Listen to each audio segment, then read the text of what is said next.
Hi guys, you're watching Editors Roundtable. It was a tough week for our markets. We gave up nearly 1% at the index level, but one sector stood out, and that's IT.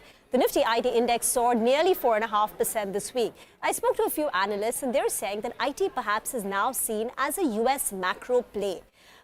Because this cut, the potential cut in US corporate taxes, opens up space for budget increases, and maybe discretionary spending also comes back.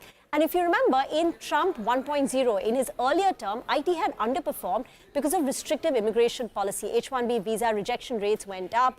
But that time, the IT industry was caught unprepared. And this time, in the last 8 years, they have increased their localization. So according to analysts, the localization, that is the number of employees that they hire in the US, stands at more than 70%. So even if there are adverse restrictive immigration policies, it's not likely to hurt the Indian IT companies because they are well prepared. So on the positive, you've got a potential for discretionary spending coming up because America is perhaps going to become great again. And plus on the sidelines, the rupee depreciation that we've seen over the last 2 days is also positive for the margins of IT companies.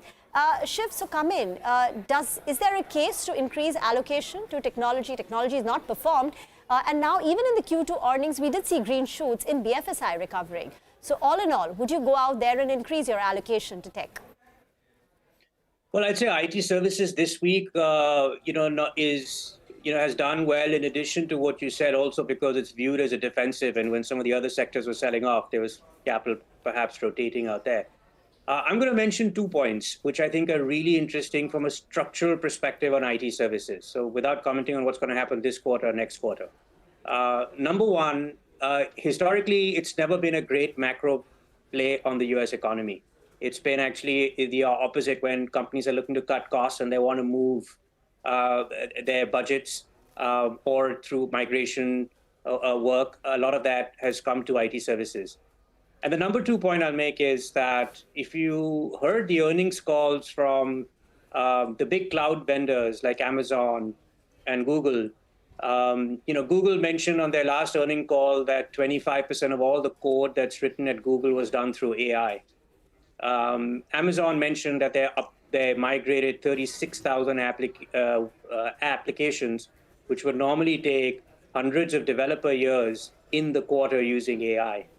And when you talk to them offline, they've got very big plans in terms of what they're going to do regarding taking some of that development in-house using AI. So I'm not quite sure what the implications are, but I think it's going to be very interesting once this current migration work is over, which is getting the data ready for Fortune 500 companies to get them ready for AI, and we are into that.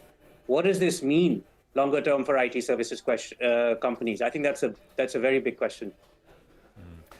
Shiv, you've believed and owned private financial names here for a long time. I mean, it's not a new kind of bet for you, and they did very well, and then they did not do so well for a few years.